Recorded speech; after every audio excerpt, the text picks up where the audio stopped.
Prince Harry has come under fire after telling firms they should give everyone time to focus on themselves during his first appearance of the year, plugging his employer, mental health startup Better Up. The Duke of Sussex, 38, appeared as part of a virtual panel alongside Better Up CEO Alexei Robichaud, pal Serena Williams and his wife, Meghan Markle. From an employer perspective, you can't expect your people to put in the work on themselves when you're not giving them the time to do that, Harry said as he went on to explain how he had suffered burnout before waxing lyrical about the importance of taking time for inner work.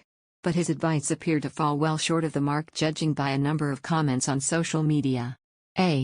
What the hell is he talking about?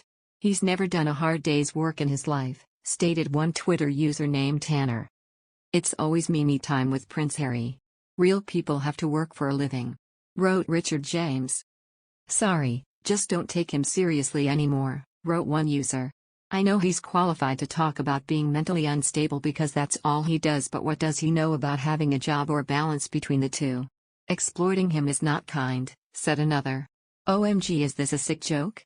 Us doesn't actually know what the word work means, wrote Carol McDonald. It's really difficult to take mental health advice from a 40-year-old who in the middle of a pandemic was complaining on Oprah that he only had his mom's millions to rely on because dad cut him off. This is all during people losing their livelihoods, explained another Twitter poster. When he has punched a clock with NP flexible work schedule, sat in the same gray office day in and day out pushing papers, so the execs get more money for 25 years, then he'd be worthy of my attention. Until then, you giving him millions for this is insulting, wrote Diana Rodzim.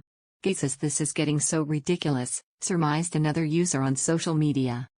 Yet despite the Duke's sincerity, his advice didn't cut it with many watching.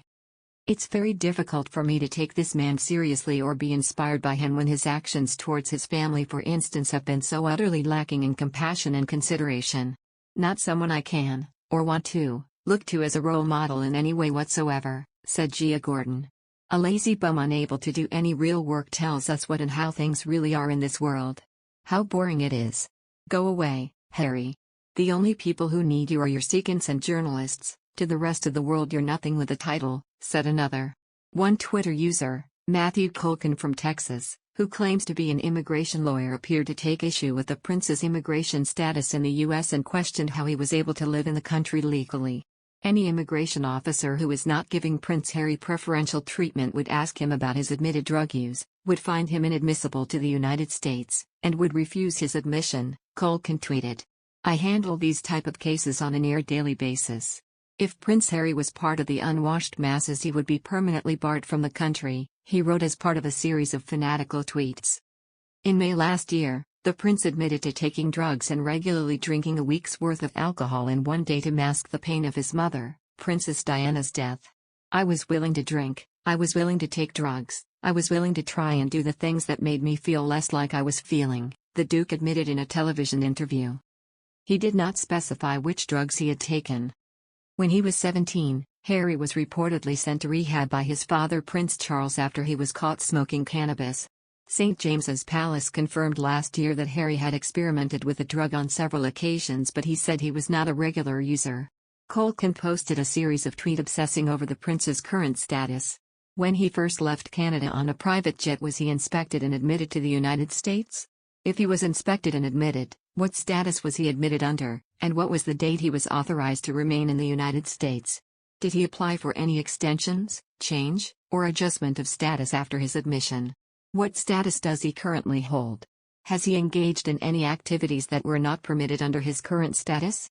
Has he ever admitted to any drug use? He pondered. These are just a few questions off the top of my head, and if I could ever get answers, it will result in another string of questions that will determine if Harry has ever violated U.S. immigration law, potentially resulting in a permanent bar to admission. On the other hand, Piers Morgan has publicly backed U.S. comedian Joe Rogan after he lashed out against Meghan Markle and Prince Harry amid all of the Spotify drama.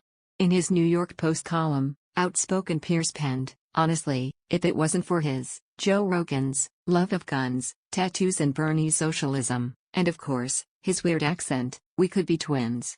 I regularly listen to his podcast The Joe Rogan Experience, and it's a brilliantly freewheeling, wide-ranging, sometimes combative, always fascinating series of conversations with people from all walks of life who hold all manner of opinions. I don't always agree with what Rogan or his guests say, but why should I? We're not living in North Korea, we're allowed to hold different views from each other. The former GMB star also mentioned the ferocious firestorm that has been designed to cancel his $100 million, £74 million, Spotify deal, and to silence his seemingly dangerous thoughts. Concluding his column, Piers penned, Spotify should do us all a favor by tearing up Meghan and Harry's contract and giving their money to Joe Rogan for more of his shows.